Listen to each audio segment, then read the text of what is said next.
If you type weird old songs on Spotify, the first result is AI generated slop with no understanding of how weird old music was or appreciation for what made it weird.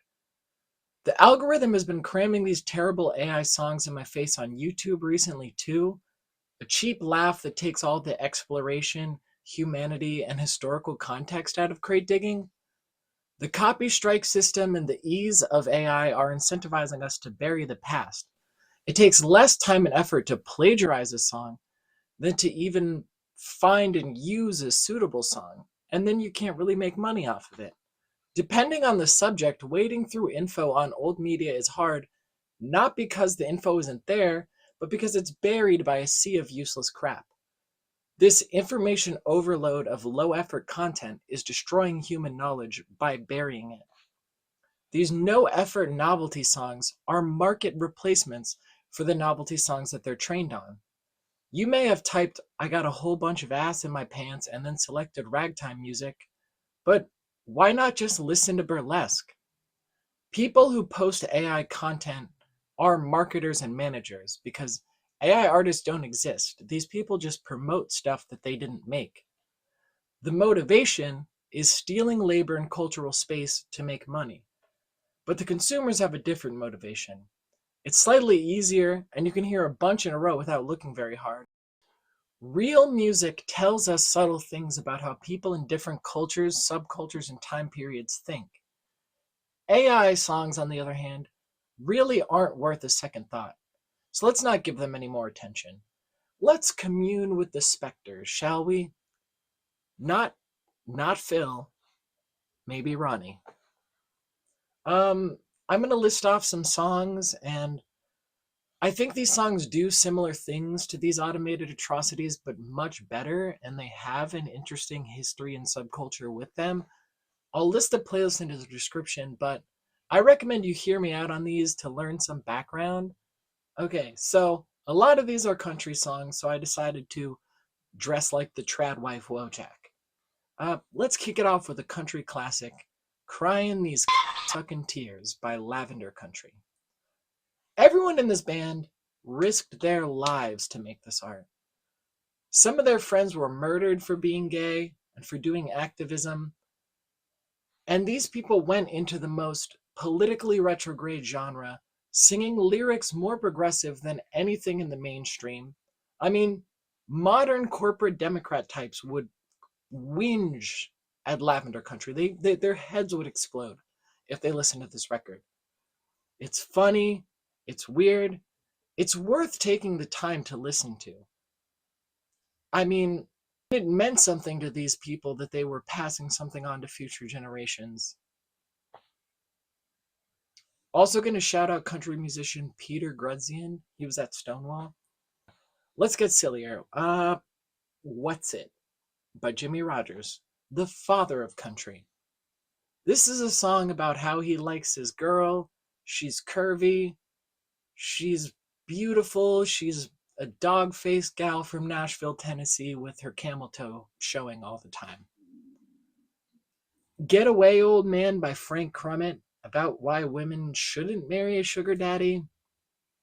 I think what makes this sound so weird to me is it's 1920 and his voice sounds like he's 1920, so he sounds old.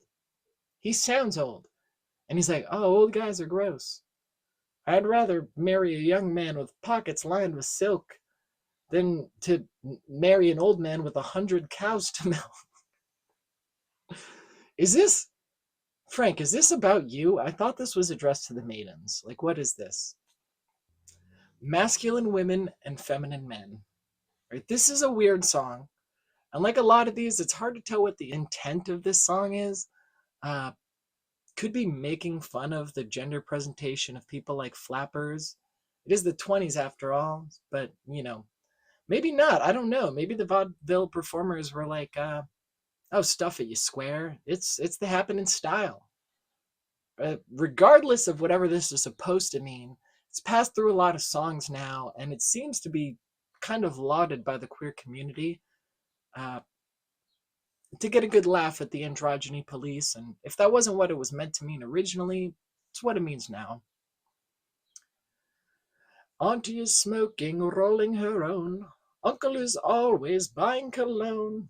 It's hard to tell 'em apart today. Oh man, I would love to have a beer with Irving Kaufman. He'd tell me about the 20s, and I'd tell him about the other 20s. And like, I know he's a ghost, and he didn't write this song himself, and it's possibly meant to be a joke, but I like to think he'd have a heart attack on the spot. This brings me to a similar song, It's a Mad, Mad, Mad World by the Shirelles.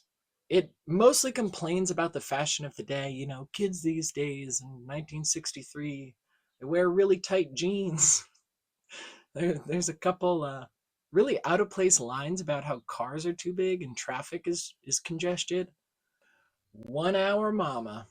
The Ida Cox version is fantastic. This song is kind of like I Like a Guy What Takes His Time by Mae West. Just awesome. Awesome good songs. You should check them out. My Belongs to Daddy by Faye Richmonde. This is a classic. One of Faye's songs has the line, "The best part of every wedding, and this cannot be denied, is the swelling of the organ and the coming of the bride." Cooking Lesson is good, bizarrely filthy. It's funny how talking around sex somehow makes it sound way dirtier. It's like how Basquiat would say, "I cross out the words so that you see them more," you know? Lucille Bogan's Shave 'Em Dry 2. This is, I think, some kind of test unreleased version of Shave 'Em Dry with much dirtier lyrics. It includes lyrics like, "Your hangs open like a church door, and crab walks in like people." That's just a tiny taste. You truly have to just hear this song. It might have the weirdest lyrics on the list. Lucille was an absolute legend and total crass lass. The whole Risque blues genre is worth checking out, really. My personal favorite song of hers is Sloppy Drunk Blues. BD Woman's Blues might be of interest to any sapphic members of the audience. Four Eyes by the Lovin' Spoonful. Can't tell what the point of this one is either. I think it's against bullying people with glasses, but it does a ton of it. Part of why this feels so weird to me is I kind of can't even imagine anyone being bullied for this. I know they were, but today it is not thinkable. I googled like, are people still bullied for this? And I would come across only comments like, "No, I was bullied horribly and had glasses, but nobody ever brought up my glasses, and I know nobody who was bullied for wearing glasses." Times change, thankfully. Get My Rocks Off by Dr. Hook. Weird one. Good if you want to hear a guy fake an orgasm. Good song for that. T. Tommy Cutter's The School Bus. Okay, so I take it back. This is the most ridiculous song on the list. Unlike Shave 'Em Dry, this song is terrible. It's so ignorant and nonsensical that it was too politically retrograde to even chart at all on 70s country radio, but maybe modern conservatives can take this up as an anthem because they're all blaming DEI for the Boeing airplane issues. So I think they're ready for it now. This song is about how desegregating schools will lead to a plane crash or a bus crash that kills all of the white and black children who then come back as ghosts to sing "My Country 'Tis of Thee." You know, liberty. My Ding-a-Ling by Dave Bartholomew. This one's not great in my opinion, but it sounds like those AI songs more than anything. Dave Bartholomew is a legend, and this song was on The Simpsons. This act is over. Well, ladies and gentlemen, I'd like to put this filth behind us. Why Should the Devil Have All the Good Music by Larry Norman. The phrase of this title has a long history of being used by hymn writers and evangelists to disparage secular music and justify taking the devil's music and putting wholesome Christian words on it. I don't know much about Christian rock, but I think Larry Norman is a pretty pivotal player. He's often called the father of Christian rock. Whatever Christian rock means is turn, turn, turn Christian rock. It's literally just the Bible verbatim. I think Christian rock means you're not very good, but you praise to the Lord in every single song. Listen to these lyrics. They say to cut my hair, they're driving me insane. I grew it out long to make room for my brain. Sometimes people don't understand what's a good boy doing in a rock and roll band. And there ain't nothing wrong or satanic or communistic with blues licks.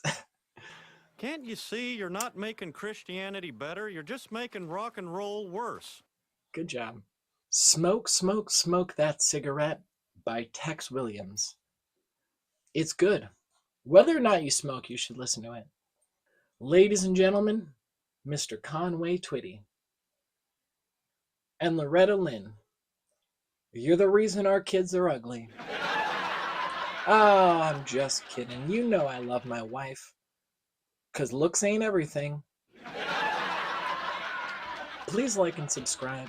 And I want to start a conversation, so share your weird finds in the comments, and maybe I'll talk about those songs in the next video if I ever make another video like this. I am working on some bigger, weird music history videos that are a little bit more thoroughly researched, a little bit more of a deep dive.